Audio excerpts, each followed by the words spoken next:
ನನಗೆ ಸುಮಾರು 88ರ ಸಮಯದಿಂದ 1988ರಿಂದ ಈ ಜಿಲ್ಲೆಯ ಬೇರೆ ಬೇರೆ ಪರಿಸರ ಹೋರಾಟಕ್ಕೆ ಸಂಬಂಧಪಟ್ಟಂಥ ಚಟುವಟಿಕೆಗಳಲ್ಲಿ ಅನಂತ ಅಸೀಸರವರು ಜೋಡಿಸಿದರು.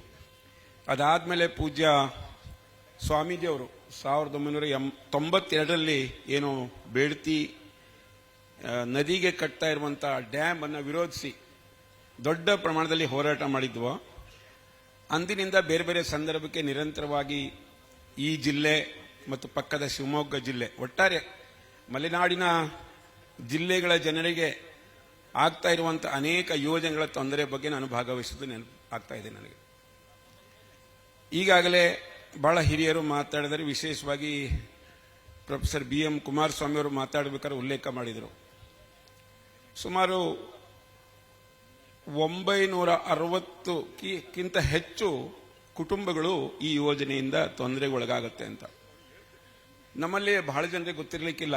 ನಮ್ಮ ಜಿಲ್ಲೆಯು ಸೇರಿದಂತೆ ಪಕ್ಕದ ಅನೇಕ ಜಿಲ್ಲೆಗಳಲ್ಲಿ ಕಳೆದ 10-20 ವರ್ಷಗಳ ಹಿಂದೆ 80ರ ದಶಕದಿಂದನೂ ಬೇರೆ ಬೇರೆ ಯೋಜನೆಗಳು ಬಂದು, ಅದು ಕುಡಿಯುವ ನೀರಿಂದಿರ್ಬೋದು ಅಥವಾ ಇನ್ಯಾವುದೋ ಹುಲಿ ಸಂರಕ್ಷಣೆ ಯೋಜನೆ ಇರ್ಬೋದು, ಆನೆ ಸಂರಕ್ಷಣೆ, ಈ ಥರ ಅನೇಕ ರಾಜ್ಯ ಕೇಂದ್ರ ಸರ್ಕಾರಗಳ ಯೋಜನೆ ಬಂತು.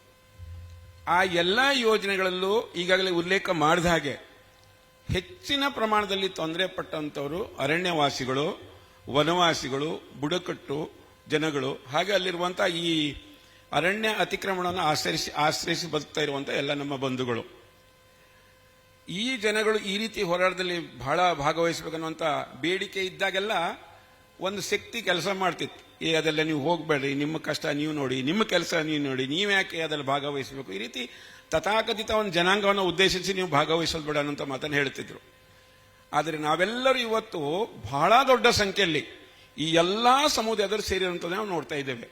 ಹಾಗಾಗಿ ನಮಗೆ ನಾವೇ ಒಂದ್ಸಲ ಚಪ್ಪಾಳೆ ತಟ್ಟಿ ಅಭಿನಂದಿಸಿಕೊಳ್ಬೇಕು. ಇಷ್ಟು ದೊಡ್ಡ ಸಂಖ್ಯೆಯಲ್ಲಿ ಅತ್ಯಂತ ಹಿಂದುಳಿದ ಸಮುದಾಯ, ಅತ್ಯಂತ ಕಾಡಿನಲ್ಲಿರುವಂಥ ಎಲ್ಲರೂ ನಾವಿಲ್ಲಿ ಸೇರಿದ್ದೇವೆ. ಇದರ ಅರ್ಥ ಇಷ್ಟೇನೆ, ಸರ್ಕಾರಗಳು ಈ ಜಿಲ್ಲೆಗೆ ಯಾವ್ಯಾವುದೆಲ್ಲ ಮಾರಕವಾದಂಥ ಯೋಜನೆಗಳು ತರ್ತಾವೋ ಅದೆಲ್ಲ ಯೋಜನೆಗಳಿಗೂ ನಾವೆಲ್ಲ ಒಟ್ಟಿಗೆ ವಿರೋಧ ಮಾಡ್ತೀವಿ ಅನ್ನುವಂಥ ಒಂದು ಸಂದೇಶವನ್ನು ಸರ್ಕಾರಕ್ಕೆ ಎಚ್ಚರಿಕೆಯನ್ನು ಕೊಡೋಗೋಸ್ಕರ ನಾವಿಲ್ಲಿ ಸೇರಿದ್ವಿ ಅಂತ ನಾನು ಅನ್ಕೊಳ್ತೇನೆ. ಪಕ್ಕದ 2-3 ಜಿಲ್ಲೆಗಳಲ್ಲಿ ನಾನೇನು ಉಲ್ಲೇಖ ಮಾಡಿದೆ, ಕಳೆದ 10-20 ವರ್ಷಗಳಿಂದ ಯಾರೆಲ್ಲ ಬೇರೆ ಬೇರೆ ಕಾರಣಕ್ಕೆ ನಿರಾಶ್ರಿತರಾದರೂ ಅವರಿಗೆ ಇವತ್ತಿನವರೆಗೆ ಮನೆ ಕಟ್ಟೋದಕ್ಕೆ ಜಾಗ ಸಿಗದೇ ಇರುವಂಥ ಉದಾಹರಣೆಗಳು ಇದೆ. ಮನೆ ಕಟ್ಟೋದಕ್ಕೆ ಜಾಗ ಸಿಕ್ಕಿದ್ರೆ ಮಾಡೋದಕ್ಕೆ ಉದ್ಯೋಗ ಇಲ್ಲ, ಕುಡಿಯೋದಕ್ಕೆ ನೀರಿಲ್ಲ, ರಸ್ತೆ ಇಲ್ಲ, ಇನ್ನು ಇಲ್ಲಗಳೇ ಬಹಳ ಇದೆ. ಪಕ್ಕದ ಖಾನಾಪುರದಲ್ಲಿ ಈಗಾಗಲೇ ಅಲ್ಲಿಯ ಜನನ ಸ್ಥಳಾಂತರ ಮಾಡುವಂಥ ಯೋಜನೆ ನಡೀತಾ ಇದೆ, ಹುಲಿ ಸಂರಕ್ಷಣಾ ಯೋಜನೆಯ ನಿಮಿತ್ತವಾಗಿ. ಆ ಜನಾಂಗಕ್ಕೆ ಈಗ ನಿಮಿತ್ತವಾಗಿ ಏನೋ ಪರಿಹಾರ ಕೊಟ್ಟು ಕಳಿಸುವಂಥದ್ದು ನಡೀತಾ ಇದೆ.